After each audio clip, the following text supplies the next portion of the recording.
Hello students, welcome to हमारे शिक्षा ज्ञान। आपका स्वागत है क्लास 10 मैथमेटिक्स के एक और वीडियो लेक्चर में। आज इस वीडियो में हम लेकर आए हैं आपके लिए टारगेट सीरीज 2024 से 25 का सेकंड वीडियो लेक्चर। इससे पहले हम एक वीडियो लेक्चर अपने चैनल पर अपलोड कर चुके हैं जिसमें हमने 20 इम्पोर्टेंट बहुविकल्पीय प्रश्नों को सॉल्व किया था, और आज इस वीडियो में भी हम 20 बहुत ही इम्पोर्टेंट बहुविकल्पीय प्रश्नों को सॉल्व करने वाले हैं जो कि आपके प्रीवियस ईयर के क्वेश्चन पेपरों से मैंने लिए हैं। तो चलिए बिना देर किए हम इस वीडियो को स्टार्ट करते हैं और सॉल्व करते हैं इन 20 बहुविकल्पीय प्रश्नों को। तो इन बहुविकल्पीय प्रश्नों का जो पहला क्वेश्चन है वो आपके सामने है कि बिंदु P 2, -3 और Q 10, बाई के बीच की दूरी 10 मात्रक है, तो बाई का मान होगा। तो हमें बाई का मान बताना है, जिसके लिए ऑप्शन दिए हुए हैं -3,9, बी ऑप्शन है -9,3, सी ऑप्शन है 9,3 और डी ऑप्शन है -9,2। तो चलिए मैं इस क्वेश्चन को नोट कर लेता हूँ और आपको सॉल्व कराता हूँ। तो चलिए यहाँ पर दो बिंदु दे रखे हैं हमें, P जिसके निर्देशांक है 2, -3 और Q 10, बाई। तो यहाँ पर हमें इस क्वेश्चन में इस बाई का मान बताना है, और यहाँ पर इन दोनों बिंदुओं के बीच की दूरी भी दे रखी है 10 मात्रक। तो चलिए सॉल्व करते हैं। यहाँ पर दो बिंदुओं के बीच की दूरी का सूत्र होता है, दो बिंदुओं के बीच की दूरी यानी PQ के बीच की दूरी होगी PQ बराबर √x2 - x1 का whole square plus y2 - y1 का होल स्क्वायर। अब यहाँ से हम इसको सॉल्व करेंगे आगे, तो PQ बराबर √x2, यहाँ पर ये हमारा x1 है और ये होता है y1, ये x2 और ये y2। तो यहाँ पर x2 कितना है, x2 है हमारे पास 10 माइनस x1 2 का होल स्क्वायर प्लस y2 हमें कितना दिया है, y2 है y माइनस y1 है -3 और माइनस माइनस हो जाएगा प्लस के 3 का होल स्क्वायर। अब यहाँ से PQ हमें दो बिंदुओं के बीच की दूरी कितनी दे रखी है 10, तो यहाँ रख देंगे 10 बराबर √ यहाँ से 10 - 2 यानी 10 में से 2 घटाएंगे तो 8, यहाँ से हमारे पास हो जाएगा 8 का स्क्वायर प्लस ये हमारे पास एक सूत्र है A + B का होल स्क्वायर। तो इसको भी हम चलो खोल लेते हैं। A + B का होल स्क्वायर होता है A स्क्वायर, सॉरी यहाँ पर A नहीं है, क्या बाई स्क्वायर, A की जगह है बाई, तो बाई स्क्वायर प्लस 3 का वर्ग प्लस 2AB, यानी 2AB की जगह यह है यहाँ पर 2 × y × b की जगह क्या रखेंगे 3। अब यहाँ से ये 10 ऐसे ही रहेगा बराबर √8 का वर्ग हो जाएगा 64 प्लस बाई स्क्वायर प्लस 3 का वर्ग करेंगे तो हो जाएगा 9 प्लस 2 × 6 भाई, और यहाँ से ये 10 ऐसे ही रहने देंगे और ये √64 और 9 हो जाएगा 73 plus by square plus 6y। अब यहाँ से हम ये जो रूट है इस रूट को हटाने के लिए दोनों पक्षों में वर्ग करेंगे। तो चलिए करते हैं, दोनों पक्षों में वर्ग करने पर दोनों पक्षों में वर्ग करने पर, तो जब हम दोनों पक्षों में वर्ग करेंगे तो यहाँ से हमारे पास हो जाएगा 10 का स्क्वायर बराबर √73 plus by square plus 6y का होल स्क्वायर, और इस स्क्वायर से ये √ कट जाएगा, क्योंकि जब हम रूट का वर्ग करते हैं तो रूट हट जाता है, और यहाँ पर 10 का वर्ग हो जाएगा 100 और ये 73 है, क्योंकि 73 प्लस का है तो इधर लेकर आएंगे तो माइनस में 73 आ जाएगा बराबर उधर बचेगा बाई स्क्वायर प्लस 6y। अब 100 में से हम 73 घटाएंगे तो कितना बचेगा, हमारे पास बचेगा कितना बचेगा 27, घटाएंगे तो 27 बचेगा बराबर बाई स्क्वायर प्लस के 6y। अब ये जो हमारे पास 27 है हम इसको दूसरी साइड भेजेंगे तो ये माइनस में जाएगा, और ये हो जाएगा हमारे पास बाई स्क्वायर प्लस 6y, इसको इधर लेकर आएंगे तो माइनस के 27 और इधर बचेगा बराबर 0, तो हम बराबर 0 को घुमाकर भी लिख सकते हैं। तो यहाँ से हम अब गुणनखंड हमें करने हैं, यहाँ से द्विघात समीकरण बन गया है, तो यानी हम गुणा करें तो 27 आए और जोड़ा घटाएं तो 6 आए। ऐसी दो संख्याएं हमें देखनी है, तो ऐसी दो संख्याएं होती है 9 × 27। जब हम 9 में से 3 को घटाएंगे तो कितना बचेगा 6, और गुणा करेंगे तो आएगा 27। तो 22² प्लस 9 में से 3 घटाया तो 6 बचेगा, और इंटू में 22, ये वाला 22 ऐसी, और माइनस 27 बराबर 0।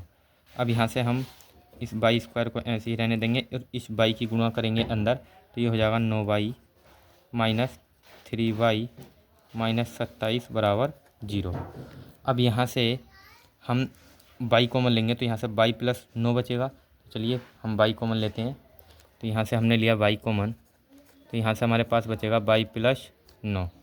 अब यहाँ से ये जो हमारे पास माइनस का 3y है और माइनस के 27 है, इन दोनों में से हमें क्या कॉमन मिल रहा है, माइनस के 3। तो माइनस का 3 जब हम कॉमन लेंगे तो माइनस माइनस हो जाएगा प्लस का y, यानी हमारे पास प्लस का y बचेगा। चलिए लिखते हैं। यहाँ से हमने कॉमन लिया माइनस के 3, तो यहाँ से y हो गया प्लस का, और माइनस माइनस प्लस 27 में से जब हम 3 कॉमन लेंगे तो 3 नम 27, क्योंकि यहाँ पर हमारे पास क्या है, माइनस का 27 है, और जब हम इसको कॉमन लेंगे तो प्लस का 9 हमारे पास बचेगा। अब यहाँ से हम क्या करेंगे, यहाँ से ये जो y प्लस 9 है हमारे पास, ये दोनों कॉमन आ रहे हैं, तो इसमें से एक हम ले लेंगे बाहर, और यहाँ से हमारे पास बचेगा y और माइनस के 3, और ये यहाँ पर हमारे बराबर में चल रहा है 0, तो बराबर 0। अब ये जो y प्लस 9 है, पहले हम इसको 0 के बराबर रखेंगे, तो यहाँ से हो जाएगा y प्लस 9 बराबर 0, क्योंकि ये y माइनस 3 एक बार 0 के बटे में जाएगा तो 0 बन जाएगा, तो y प्लस 9 बराबर 0 बचेगा। और यहाँ से ये जो प्लस का 9 है ये दूसरी साइड जाएगा तो माइनस के 9। यहाँ से y का जो पहला मान है हमें 1 प्राप्त होगा, y बराबर माइनस के 9। और यदि अब हम y प्लस 9 को 0 के बटे में भेज दें तो ये 0 बन जाएगा, और यहाँ से आ जाएगा y माइनस 3 बराबर 0, और यहाँ से माइनस 3 को इधर भेजेंगे तो प्लस का 3। इस प्रकार हमें y के 2 मान प्राप्त हुए, पहला मान है माइनस के 9 और दूसरा मान है 3। तो अतः जो हमारा y है y बराबर होगा -9,3 के। तो जो हमारा क्वेश्चन नंबर 1 का ऑप्शन है वो सही होगा, सेकंड। यहाँ पर ऑप्शन नंबर सेकंड हमारा राइट आंसर हो जाएगा, -9,3। तो चलिए पहले विकल्प को हमने सोल्व कर लिया है। अब हम देखते हैं टारगेट सीरीज के सेकंड क्वेश्चन को, जो कि है संख्या 144 के अभाज्य गुणनखंड में अभाज्य गुणनखंडों की घातों का योग होगा। तो संख्या 144 के अभाज्य गुणनखंडों में हमें अभाज्य गुणनखंडों की घातों का योग ज्ञात करना है। तो चलिए सबसे पहले हम इसके अभाज्य गुणनखंड करते हैं 144 के। यहाँ पर हमें संख्या दी हुई है 144। अब हम इसके अभाज्य गुणनखंड करेंगे तो हम इसको काटेंगे, ये 2 से कटेगा, हमें छोटी से छोटी संख्या से काटना है। तो 2 सत्ते 14 और 2 दूनी 4, ये 72 अब भी जो है हमारा यहाँ पर 2 से कट जाएगा, तो ये हो जाएगा 2 तिया 6, और यहाँ से हमारे पास 1 बचेगा तो हो जाएगा 12, 2 छक्का 12। यहाँ से फिर हम इसे 2 से भाग देंगे तो 2 ही कम 2, यहाँ से 1 बचेगा हो जाएगा 16, 2 अट्ठे 16। हम यहाँ पर फिर 2 से भाग देंगे तो ये हो जाएगा 2 नीम 18। अब यहाँ पे 3 से भाग देंगे, 3 तिया 9, क्योंकि 9 3 से कटेगा। हमें 9 से डायरेक्ट नहीं काटना है, हमें छोटी से छोटी संख्या से ही काटना है, ध्यान रखना है। अभाज्य गुणनखंड विधि में हमेशा हम छोटी से छोटी संख्या से ही काटते हैं। तो 3 ही कम 3।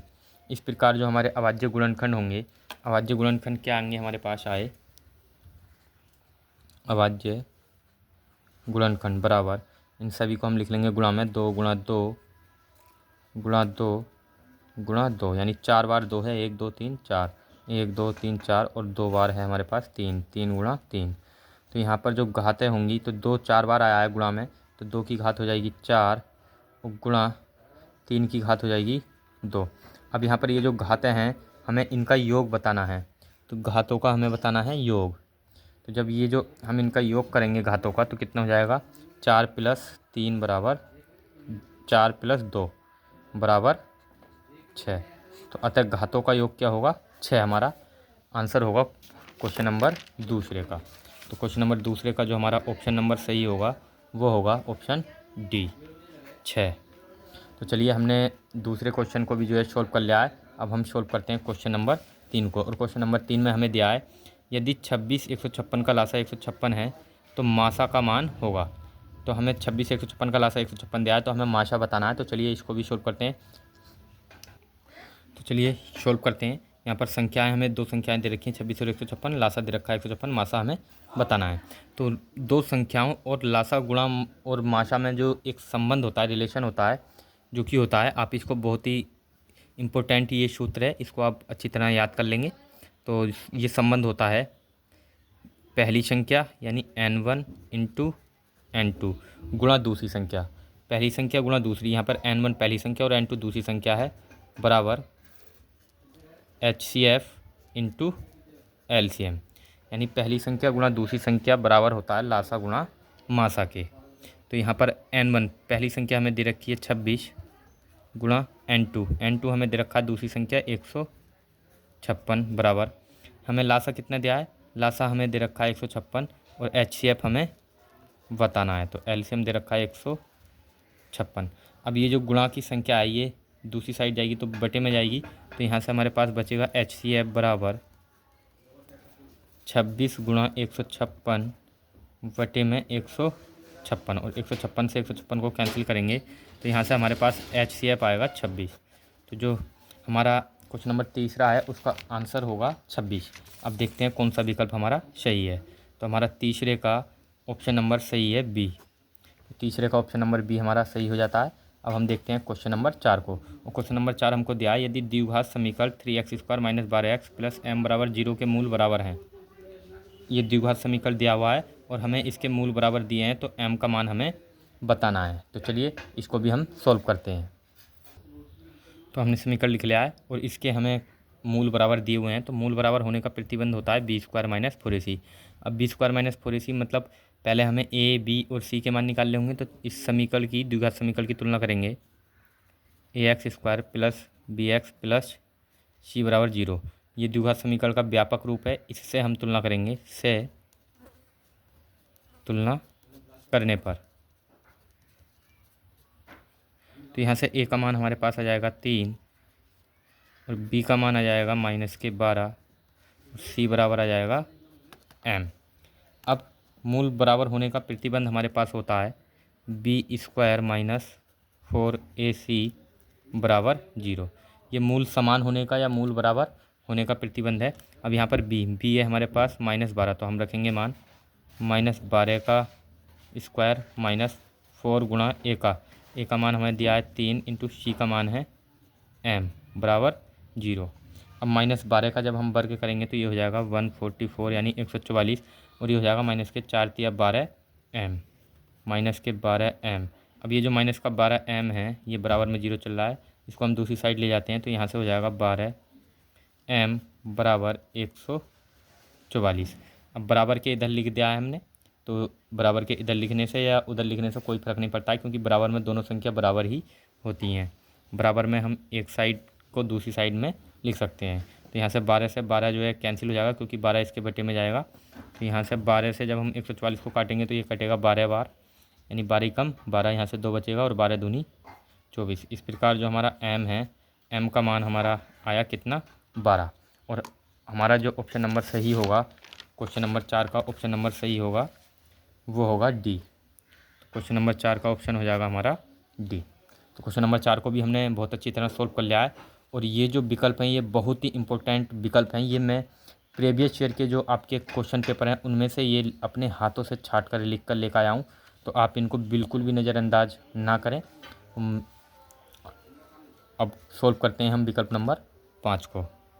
विकल्प नंबर 5 है दो संख्याओं का योगफल और अंतर क्रम से 8 और 2 हैं, यानी दो संख्याएं हैं और उनका योगफल और अंतर क्रम से हमें 8 और 2 दिया है, तो संख्याएं होंगी, ये हमें संख्याएं बतानी है। तो चलिए इसको भी हम सोल्व करते हैं। तो चलिए, हमें जैसा कि कहा गया है कि दो संख्याएं हैं, तो हम मान लेते हैं कि माना पहली संख्या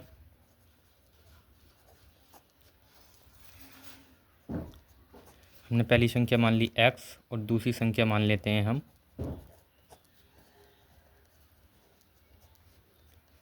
y। अब यहाँ पर हमसे कहा गया है कि दो संख्याएं हैं जिनका योगफल कितना है 8 है और अंतर 2 है। तो प्रश्नानुसार यहाँ पर हम लिखेंगे, प्रश्नानुसार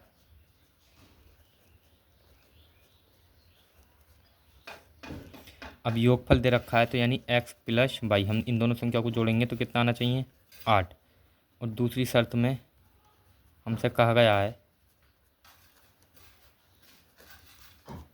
कि इन दोनों संख्याओं का अंतर कितना है, दोनों संख्याओं का अंतर यानी घटा, अंतर का मतलब होता है घटाना और योगफल का मतलब होता है जोड़ना। तो x माइनस वाई बराबर 2, ये हमारे पास समीकरण 1 और ये समीकरण 2 है। अब समीकरण 1 व 2 से जब हम हल करेंगे तो लिख लेते हैं x प्लस वाई बराबर 8, ये समीकरण 1 है, और x माइनस वाई बराबर 2, ये समीकरण 2 है। हम इसको विलोपन विधि से हल कर रहे हैं। अब यहाँ पर ये y के जो गुणांक हैं ये समान हैं और प्लस माइनस के हैं, तो ये यहाँ पर लिखेंगे हम जोड़ने पर। जब ऐसी कंडीशन आती है तो हम लिखते हैं जोड़ने पर, और ये प्लस माइनस के y जो हैं कट जाएंगे और x और x आ जाएगा हमारे पास 2x, क्योंकि हम जोड़ रहे हैं तो 2x हो जाएगा, और 8 और 2 हो जाएगा 10। अब ये 2 जाएगा इसके डिवाइड में, तो x बराबर 10/2, तो 5 10, यहाँ से x बराबर आ गया 5। अब x का मान हम रख देते हैं समीकरण 1 या 2 में, तो समीकरण 2 में रख देते हैं। चलिए x का मान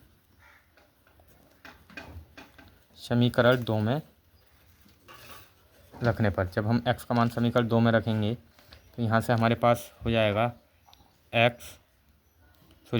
पहला समीकरण 2 को उतार लेते हैं हम, x माइनस वाई बराबर 2, ये हमारे पास समीकरण 2 है।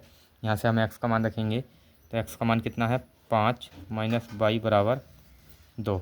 अब इस y को जो है हम यहीं रहने देते हैं, तो ये हो जाएगा माइनस के वाई बराबर 2, और ये प्लस का 5 है, इधर जाएगा माइनस के 5, और यहाँ से माइनस के वाई बराबर हमारे पास कितना बचेगा, माइनस के 5 में से 2 घटाएंगे तो माइनस का 3 बचेगा, माइनस से माइनस कैंसिल हो जाएगा, और यहाँ से वाई बराबर आएगा 3। तो इस प्रकार जो हमें संख्याएं प्राप्त हुई 5,3।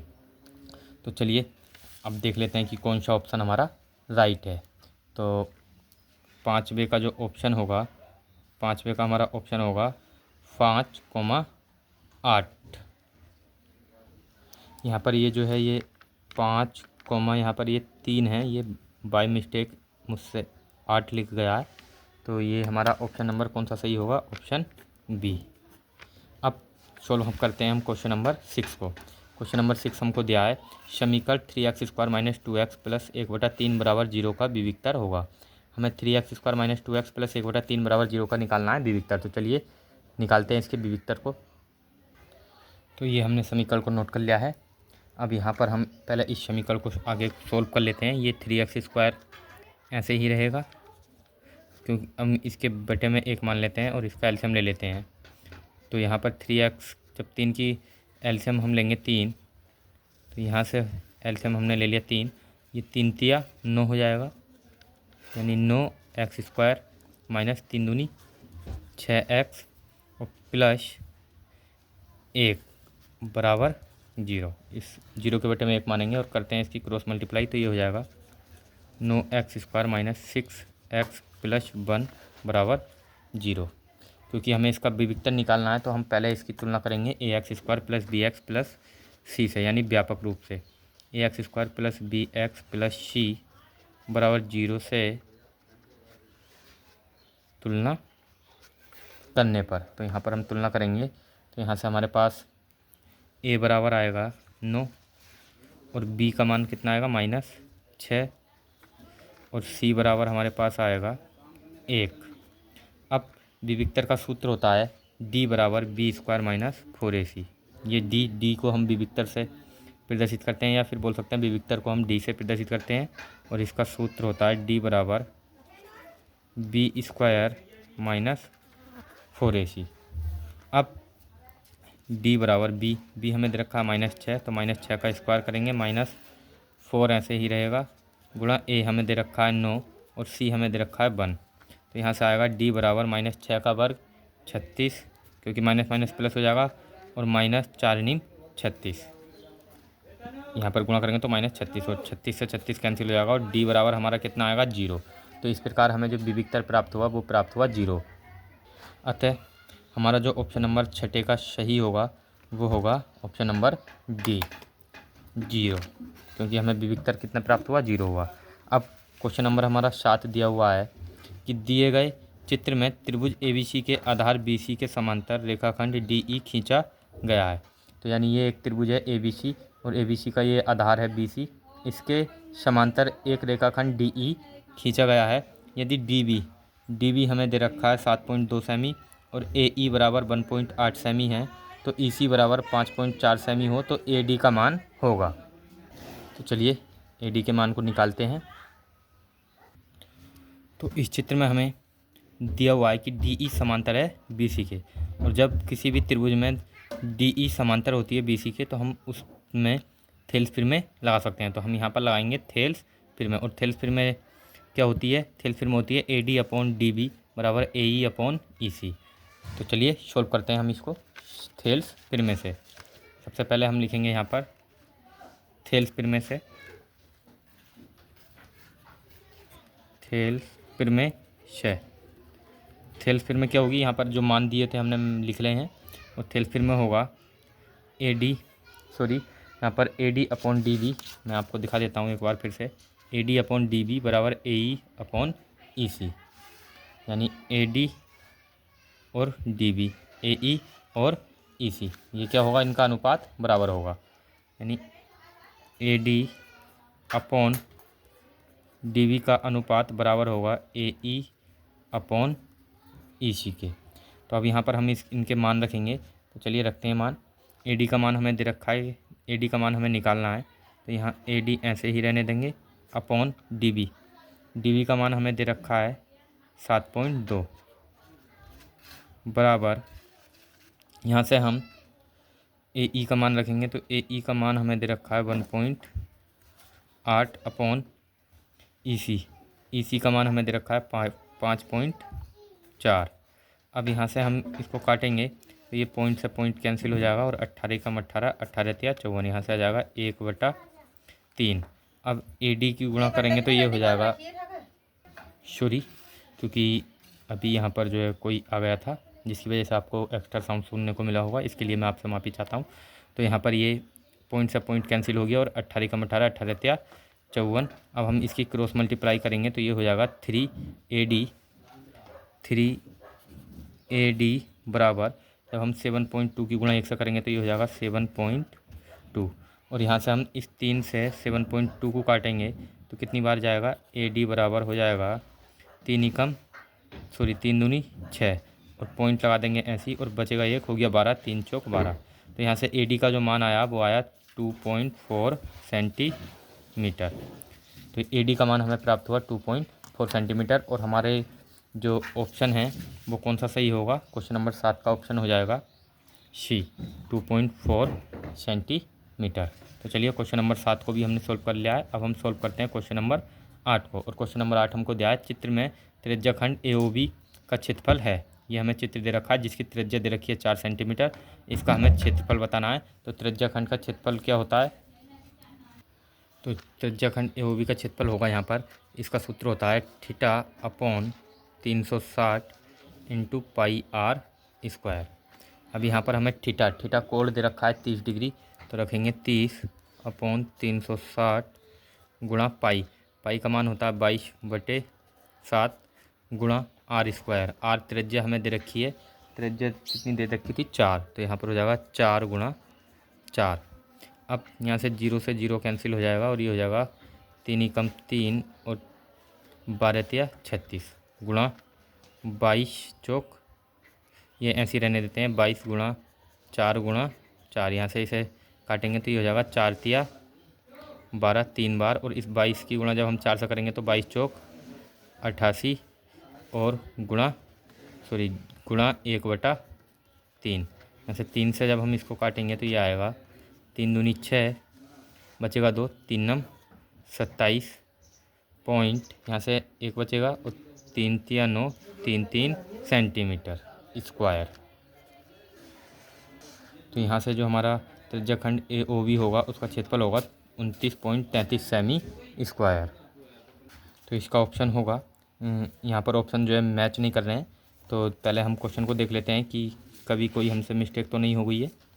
तो यहाँ पर ये जो 7 है ये हमसे मिस हो गया है, और यहाँ पर हम इस 7 को भी जब हम लिखेंगे तो यहाँ पर हो जाएगा, इस 7 से अब हम भाग देंगे क्योंकि ये बटे में 7 है, तो जैसे ही हम 7 से भाग देंगे इसे तो आएगा 7 चौक 28 पॉइंट 1 बचेगा, तो हो जाएगा 7 ही कम 7 यानी 4.1। और यहाँ से अब हमारे पास कितना बचेगा, 6 बचेगा और 7 नीम 63 यानी 4.19 सेमी स्क्वायर। ये हमारा त्रिज्याखंड का क्षेत्रफल होगा। तो चलिए अब हम देख लेते हैं ऑप्शनों को। तो हमारे जो ऑप्शन है, पहला ऑप्शन है 4 सेमी स्क्वायर, दूसरा 4.19 सेमी स्क्वायर, और जो हमें अभी उत्तर प्राप्त हुआ वो हमें प्राप्त हुआ 4.19 सेमी स्क्वायर। अतः जो हमारा ऑप्शन नंबर सही होगा 8वें का, वो होगा ऑप्शन नंबर बी। तो चलिए अब देखते हैं हम क्वेश्चन नंबर 9 को, जो कि है 2 tan square 45 plus cos square 30 minus sine square 60 का मान है। तो हमें ऑप्शन दे रखे हैं, पहला 1, √2, 2 और चौथा ऑप्शन है इनमें से कोई नहीं। तो चलिए इसको भी हम सॉल्व कर लेते हैं। तो चलिए हमने क्वेश्चन को नोट कर लिया है, सॉल्व करते हैं। अब यहाँ पर 2 हम ऐसे ही रहने देंगे और tan 45 का मान हमारा होता है 1, क्योंकि tan स्क्वायर है तो यहाँ पर 1 का भी स्क्वायर हो जाएगा, प्लस कोस स्क्वायर 30, कोस 30 का मान हमारा होता है √3/2 का स्क्वायर, यानी कोस 30 का मान होता है √3/2। और जब यहाँ पर स्क्वायर है तो इसका भी हम कर देंगे स्क्वायर, माइनस साइन 60 का मान होता है √3/2, और साइन 60 का जब साइन स्क्वायर है तो यहाँ पर इसका भी हम स्क्वायर कर देंगे। अब यहाँ से ये 2 ऐसे ही रहेगा, गुणा 1 का स्क्वायर हो जाएगा 1, प्लस √3 का जब हम इस वर्ग करेंगे तो यहाँ से हो जाएगा 3, और 2 का वर्ग करेंगे तो 4, माइनस √3 का वर्ग 3 और 2 का वर्ग 4। अब यहाँ से इसके बेटे में 1 मान लेंगे और एलसीएम लेंगे, तो एलसीएम यहाँ से कितना आएगा, एलसीएम आ जाएगा 4, और ये हो जाएगा 4 दूनी 8 प्लस 3 माइनस 3। अब यहाँ से 8, ये हो जाएगा 8 और 3 से 3 कैंसिल हो जाएगा, 8/4, इस 4 से हम काटेंगे तो ये आ जाएगा 4 दूनी 8। तो इस प्रकार जो हमारा क्वेश्चन नंबर 9 है उसका आंसर होगा 2। तो ऑप्शन नंबर हमारा सही होगा सी, क्वेश्चन नंबर 9 का ऑप्शन नंबर सी 2। अब क्वेश्चन नंबर 10 में हमें दिया है cos square 67 minus sine square 23 का मान होगा। तो चलिए इसको भी सोल्व कर लेते हैं। तो क्वेश्चन नंबर 10 है cos square 67 minus sine square 23। जब भी आपको इस प्रकार का क्वेश्चन दिया हो तो आप इन दोनों में से किसी भी एक को तोड़ लेंगे 90 माइनस थीटा में। तो हम इसको तोड़ लेते हैं। तो यहाँ पर हो जाएगा कोस स्क्वायर 90 माइनस 23, क्योंकि जब हम 90 में से 23 घटाएंगे तभी तो 67 बचेगा, और ये बराबर माइनस के साइन स्क्वायर 23 हमारा ऐसे ही रहेगा। अब कोस 90 माइनस थीटा का सूत्र होता है साइन थीटा। तो कोस 90 माइनस थीटा बराबर होता है साइन थीटा, यानी साइन स्क्वायर 23 डिग्री हो जाएगा ये, और माइनस के साइन स्क्वायर 23 डिग्री हमारे पास पहले से है, और ये प्लस का और ये माइनस का ये कट जाएंगे और यहाँ से हमारे पास आ जाएगा 0। तो हमारा जो क्वेश्चन नंबर 10 है उसका आंसर होगा 0। तो हमारा ऑप्शन कौन सा सही होगा, ऑप्शन सही हो जाएगा यहाँ से 10वें का विकल्प सही होगा सी, ऑप्शन नंबर सी हमारा इसका राइट आंसर होगा। तो चलिए अब हम देखते हैं क्वेश्चन नंबर 11 को। क्वेश्चन नंबर 11 हमें दिया है किसी त्रिभुज ABC में कोण C बराबर 90 डिग्री और tan A बराबर 1/√8 है, तो निम्नलिखित का मान होगा। तो हमें मान बताना है sine A cos B plus cos A into sine B का। तो चलिए इस क्वेश्चन को भी हम करते हैं सॉल्व। तो चलिए ये हमने त्रिभुज बना लिया है जिसमें कोण C 90 डिग्री है, और यहाँ पर tan A बराबर हमें दिया है 1/√8। तो tan A बराबर क्या होता है, लंब बटे आधार होता है, लंब बटे आधार। यहाँ पर L मतलब लंब है और A आधार है। मैं यहाँ पर हिंदी में भी लिख देता हूँ, लंब बटे आधार। तो यहाँ पर लंब हमारा कितना है, 1। तो लंब कौन सा होता है, जो भी हमारा कोण होता है, कोण है यहाँ पर A, इसके सामने वाली जो भुजा होगी वो होगी लंब। तो लंब यहाँ पर हमारा हो जाएगा 1, और जो आधार है, आधार हमारा है ये AC। तो आधार कितना है, √8। तो ये दे रखा है हमें √8। अब हमें कर्ण निकालना है, कर्ण हमारा है AB। तो यहाँ पर लगाएंगे पाइथागोरस प्रमेय से, पाइथागोरस प्रमेय लगा देंगे, पाइथागोरस प्रमेय से। तो पाइथागोरस प्रमेय से क्या होगा, AB² बराबर BC² प्लस AC का स्क्वायर। अब यहाँ पर AB हमें निकालना है, AB का स्क्वायर बराबर BC हमें कितना दिया है, BC हमारे पास है 1, 1 का स्क्वायर करेंगे तो 1 ही आएगा, और AC रूट 8 का जब हम स्क्वायर करेंगे तो 8, और यहाँ से ए बी स्क्वायर बराबर कितना हो जाएगा 9। अब ये जो स्क्वायर है ये 9 पे जब स्क्वायर हटाएंगे तो रूट आ जाएगा 9 पे, और रूट 9 का जो वर्गमूल होगा वो कितना होगा 3। तो यहाँ से ए बी का मान हमें प्राप्त हो गया 3। अब ए बी कितना आया, कड़ आ गया 3। ए बी है कड़, और जो कि कितना आया 3 आया है।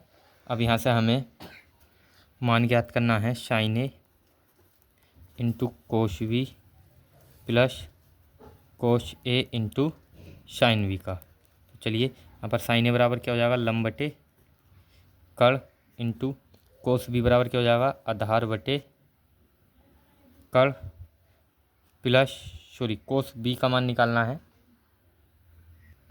अब यहाँ पर कोश ए, तो कोश ए का मान हो जाएगा आधार बटे कड़ into sine B. Sine B का यहाँ से मान हो जाएगा लंब बटे कड़।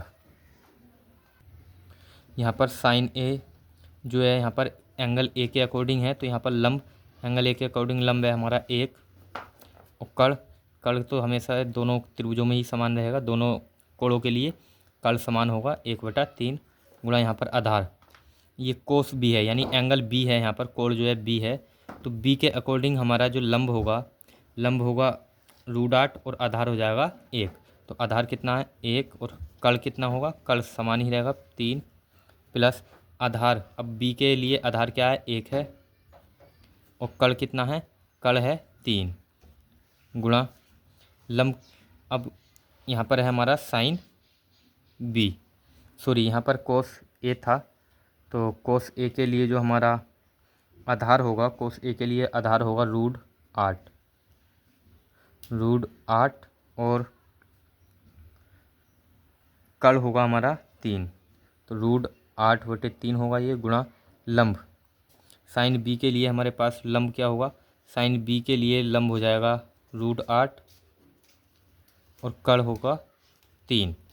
तो अब यहाँ पर इसकी गुणा करेंगे, एक ही कम 1 और 3 तिया 9, प्लस यहाँ से हम इसकी गुणा करेंगे रूट 8 की गुणा रूट 8 से करेंगे तो 8, और 3 की गुणा 3 से करेंगे तो 3 तिया 9। अब यहाँ पर इसका एलसीएम आ जाएगा 9, तो एलसीएम ले लेते हैं हम। इसका एलसीएम हमें कितना प्राप्त होगा, यहाँ पर मैं थोड़ा ऊपर कर लेता हूँ। यहाँ पर एलसीएम हमें मिलेगा 9, और 1 जब एलसीएम नीचे समान होता है तो ऊपर की संख्या हम ज्यों का तो ऐसे ही लिख देते हैं, और 1 + 8 बराबर हो जाएगा 9, और बटे में 9 से जब हम 9 को कैंसिल करेंगे तो यहाँ से हमारा जो मान होगा वो प्राप्त होगा 1। तो इस प्रकार जो हमारा इस क्वेश्चन का उत्तर प्राप्त हुआ हमें वो हुआ 1, और इसके लिए जो हमारा ऑप्शन नंबर सही होगा वो होगा ऑप्शन नंबर सी। चलिए हमने क्वेश्चन नंबर 11 को भी सोल्व कर लिया है। अब हम सोल्व करते हैं क्वेश्चन नंबर 12 को। और क्वेश्चन नंबर 12 हमें ये सारणी दी हुई है, सारणी वर्गंतराल ये 0 से 10, 10 से 20, 20 से 30, 30 से 40, 40 से 50, और ये बारंबारता दे रखी है। तो हमें इसका माध्य बताना है। तो माध्य निकालने के लिए पहले हम वर्गंतराल और बारंबारता को जैसा हमें दिया है लिख लेंगे, और फिर उसके बाद हम आगे को 2 और कॉलम बनाएंगे। एक होता है मध्यमान XI का, और दूसरा होता है FI इंटू XI का, यानी दोनों का गुणनफल, यानी बारंबारता और मध्यमान का गुणनफल। तो चलिए यहाँ पर मध्यमान निकालेंगे हम। 0 और 10 का जो मध्यमान होगा वो होगा 5, और यहाँ पर 5 से हो जाएगा 15, फिर हो जाएगा इनके बीच का मान 20 और 30 के बीच का मान कितना होगा, ये होगा 25, और 30 और 40 के बीच का मान कितना होगा 35। इसी प्रकार 40 और 50 के बीच का मान होगा यहाँ पर 45। अब हम इनका योग करेंगे, XI का योग करेंगे, यहाँ पर FI का हमें योग करना है। तो समेशन, यहाँ पर सिग्मा का मतलब होता है जोड़ या सम। सिग्मा FI बराबर होगा, इन्हें जोड़ लेते हैं, 8 और 6 14, 14 और 8 हो जाएगा 22, 22 5 27 और 3 30। तो समेशन FI बराबर हमें प्राप्त हो गया यहाँ पर 30। अब इनकी हम करेंगे गुणा। तो FI इंटू XI की गुणा करेंगे तो 8 पंजे 40, और 15 छक्का 90, और 25 अट्ठे 200, और 35 की गुणा जब हम 5 से करेंगे तो 5 पंजे 25 का 5 हासिल लगेगा 2, 5 त्या 15 और 2 17, 175, और 45 तिया 3 पंजे 15 का 5 हासिल लगेगा 1, 3 चौक 12 और 1 13, 135। अब हम इसका भी योग करेंगे, तो यहाँ पर इसका योग करेंगे तो ये हो जाएगा 0 0 0, 5 और 5 10 का 0 हासिल लगा 1, अब 4 और 9 13, 13 और 0 और 7 20 और 3 23 और 1 हासिल का 24 का 4 हासिल लगेगा 2 और 1 2 और 2 4 और 2 हासिल के 6 640। तो यहाँ पर योग हमें 640 प्राप्त हो गया। अब समांतर माध्य का हमारा सूत्र होता है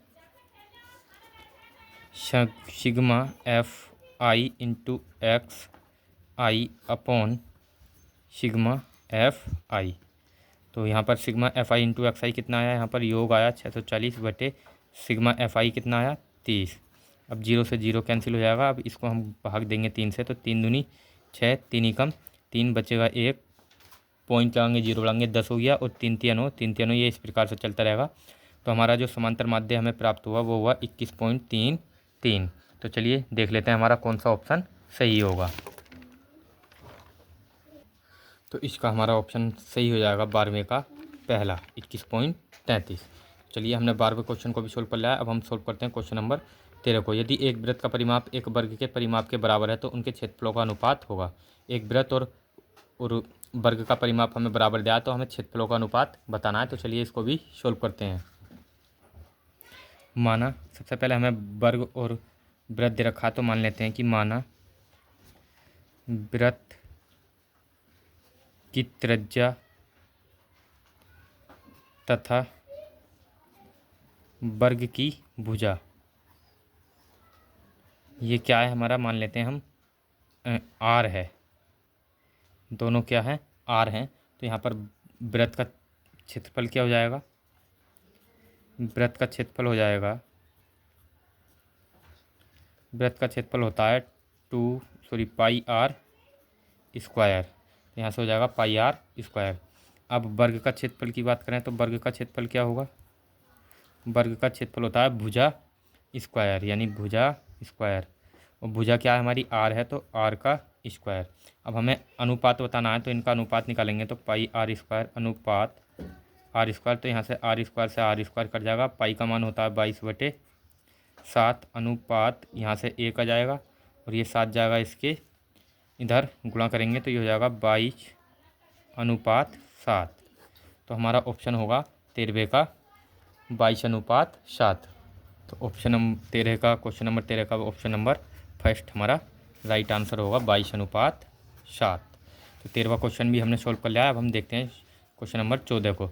यदि एक वृत्त का परिधि और क्षेत्रफल संख्यात्मक रूप से समान है तो उस वृत्त की त्रिज्या होगी। तो यानी एक वृत्त है और उसकी परिधि और क्षेत्रफल हमें बराबर दिए हुए हैं संख्यात्मक रूप से, तो हमें उनके त्रिज्या बतानी है। तो चलिए सोल्व करते हैं इस क्वेश्चन को भी। तो यहाँ पर वृत्त की परिधि क्या होती है, हमें दिया हुआ है बराबर है, वृत्त की परिधि और क्षेत्रफल बराबर दिए हुए हैं। तो वृत्त की परिधि का सूत्र होता है 2 पाई आर बराबर पाई आर स्क्वायर। तो हमें वृत्त की त्रिज्या जो है बतानी है।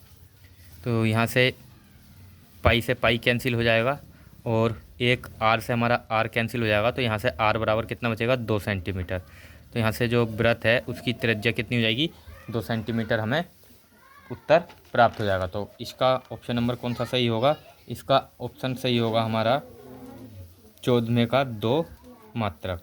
तो क्वेश्चन नंबर 14 का हल हमने कर लिया है। अब हम देखते हैं क्वेश्चन नंबर 15 को। किसी बंटन के माध्य और माध्यक क्रम से 24.5 और 26 हैं, तो इसका बहुलक होगा। तो हमें इसका बहुलक निकालना है। तो माध्यक और बहुलक में एक संबंध होता है, वो होता है कि माध्य माइनस बहुलक बराबर होता है 3 गुना माध्य 3 गुना माध्य माइनस माध्यक। माध्यक क्या दो या माध्यिका। तो यहाँ पर हमें कुछ ऑप्शन क्वेश्चन में दिया हुआ है, तो यहाँ पर हमें माध्य दे रखा है 24.5, हमें बहुलक बताना है। और यहाँ पर ये 3 ऐसे ही रहेगा और माध्य हमें फिर से दिया हुआ है 24.5 माइनस माध्यक हमें दिया हुआ था, माध्यक कितना दिया हुआ था 26। तो चलिए बहुलक निकालेंगे। तो यहाँ से ये 24.5 ऐसे ही रहेगा माइनस बहुलक ऐसे ही बराबर 3 की गुणा इससे करेंगे तो 24, 3 पंजे 15 का 5 हासिल लगेगा 1 और 24 या 72 और 1 73, यानी ये हो जाएगा 73.5 माइनस 26 की गुणा करेंगे तो 3 छंग 18 8, हासिल लगा 1, 3 दूनी 6 और 1 7। अब यहाँ से हम इस 78 को इधर ले आएंगे और बहुलक को उधर भेजेंगे, तो ये 24.5 हम ऐसे ही रहने देंगे। इस 73 को इधर लेकर आएंगे तो ये आएगा माइनस का 73.5, और ये 78 है, माइनस का इधर लेकर आएंगे तो प्लस का 78 हो जाएगा, और ये माइनस का बहुलक है, दूसरी साइड भेजेंगे तो प्लस का हो जाएगा। अब हम पहले प्लस प्लस की संख्या को जोड़ लेंगे, तो ये 0.5 तो हमारा ऐसे ही रहेगा, और 8 और 4 12 का 2, हासिल लगेगा 1, 7 और 2 9 और 1 10, 102.5 माइनस ये 73.5 ऐसे ही रहेगा बराबर बहुलक। अब हम इसको घटाएंगे तो यहाँ से 0.5 में से 0.5 गया तो ये 0.0, और 2 में से यानी 12 में से 3 घटाएंगे तो 9। अब यहाँ बचा 9, 9 में से 7 गया 2, तो यानी यहाँ से हमारा बहुलक आया 29। तो बहुलक हमें कितना प्राप्त होगा 29.0, या फिर कह सकते हैं 29। तो अतः हमारा जो ऑप्शन नंबर होगा इसका ऑप्शन सही होगा 15वें का सी। तो चलिए हमने जो है क्वेश्चन नंबर 15 को सोल्व कर लिया है। अब हम देखते हैं क्वेश्चन नंबर 16 को। क्वेश्चन नंबर 16 यहाँ पर है समीकरण 3x + 2y = 6 तथा y = 0 का हल होगा। हमें इसका हल बताना है, तो हम इसको डायरेक्टली सोल्व कर लेते हैं। यहाँ पर जैसे ही हम y का मान 0 रखेंगे तो ये 0 बन जाएगा, और ये 0 बन गया तो यहाँ से 3 से जब हम 6 को काटेंगे तो 3 दूनी 6, x का मान आएगा 2, तो x का मान 2 और y का मान 0। तो हमारा ऑप्शन नंबर कौन सा सही हो जाएगा 16वें का ऑप्शन होगा फर्स्ट। अब 17वां हमें दे रखा है यदि समतल मैदान पर एक मीनार की छाया उसकी ऊंचाई की √3 है तो सूर्य का उन्नयन कोण है। तो मान लो उसकी ऊंचाई कितनी थी, ऊंचाई हम मान लेते हैं। तो यहाँ पर हमें दिया हुआ है कि मीनार की जो छाया है उसकी ऊंचाई की √3 है। तो मान लो जो मीनार की ऊंचाई थी वो x थी, और उसकी छाया कितनी है √3 गुनी है उसकी, तो ये हो जाएगा √3x। यहाँ x से x कट जाएगा और यहाँ से कितना जाएगा 1/√3, और ये tan में हमारा tan थीटा बराबर, यानी tan में हमारी कितने की वैल्यू होती है 30 की, तो यहाँ से tan 30 थीटा का मान कितना जाएगा 30 आ जाएगा। और इस प्रकार जो हमारा ऑप्शन सही होगा 17वें का वो हो जाएगा ऑप्शन नंबर सी। अब क्वेश्चन नंबर 18 है। तो क्वेश्चन नंबर 18 में हमें दिया है यदि समीकरण युग्म के 2x + 3y = 5, और ये जो समीकरण युग्म है इसके अपरिमित रूप से अनेक हल हैं, तो k का मान हमें इसमें बताना है। तो चलिए इसको ऑप्शन को भी हम सोल्व कर लेते हैं। तो यहाँ से हम क्या करेंगे, जब ये a1 है, जब अपरिमित रूप से अनेक हल होते हैं तो हमारा क्या होता है a1 क्या है 2/a2 बराबर होगा 3/k, क्योंकि अपरिमित रूप से अनेक हल हैं तो ये दोनों क्या होंगे, इनके अनुपात बराबर होंगे a1 और a2 का, और b1 और b2 का। तो हमने ऐसा ही किया a1/a2 बराबर b1/b2। तो इस प्रकार यहाँ से 2 ही कम 2 और 2 दूनी 4, और k की गुणा इधर करेंगे तो 2 तिया 6, और k बराबर 2 तिया 6। यहाँ से k का मान हमें प्राप्त हो जाएगा 6। तो इस प्रकार यहाँ से ऑप्शन नंबर होगा 18वें का डी। अब क्वेश्चन नंबर 19 है किसी धनात्मक समपूर्णांक p के लिए प्रत्येक धनात्मक विषम पूर्णांक का रूप होता है। तो कोई भी अगर विषम पूर्णांक है वो हमेशा 2p + 1 के यहाँ पर p क्या है, p जो है सम है, तो यहाँ पर इसका ऑप्शन सही होगा p में जब हम 1 जोड़ेंगे तो ये विषम बन जाएगा, और प्रत्येक धनात्मक विषम पूर्णांक का रूप किसके रूप का हो जाएगा p + 1 के रूप का। हमारा 19वें का ऑप्शन होगा सेकेंड। अब यहाँ पर हमें निम्नलिखित बारंबारता बंटन का बहुलक वर्ग होगा। हमें इसका बहुलक वर्ग बताना है, तो जो भी संख्या हमारी सबसे ज़्यादा आएगी, जिसकी बारंबारता सबसे ज़्यादा होगी वही हमारा बहुलक वर्ग होगा। तो यहाँ पर सबसे ज़्यादा बारंबारता है इसकी 8, और 8 का बहुलक वर्ग है 3, वर्गांतराल है हमारा यहाँ से 3 5, और ये बहुलक वर्ग होगा 3 से 5। तो हमारा बीच में का जो आंसर हो जाएगा वो हो जाएगा बी। तो चलिए हमने आपको 20 विकल्प जो है हमारे जो भी इस टारगेट सीरीज के 20 विकल्प थे आज के, वो हमने पूरी तरह कंप्लीट कर लिए हैं, और मुझे उम्मीद है कि ये विकल्प आपको बहुत अच्छी तरह समझ में आ चुके होंगे। और मैं ये आपको 100% गारंटी से कह सकता हूँ कि इनमें से कम आपको 5-6 विकल्प आपके बोर्ड एग्ज़ाम में अवश्य देखने को मिलने वाले हैं। तो आप इन्हें अच्छी तरीके से तैयार कर लेंगे। और यदि आपको वीडियो अच्छा लगा हो तो प्लीज़ लाइक, शेयर और सब्सक्राइब करना ना भूलें। Thanks for watching.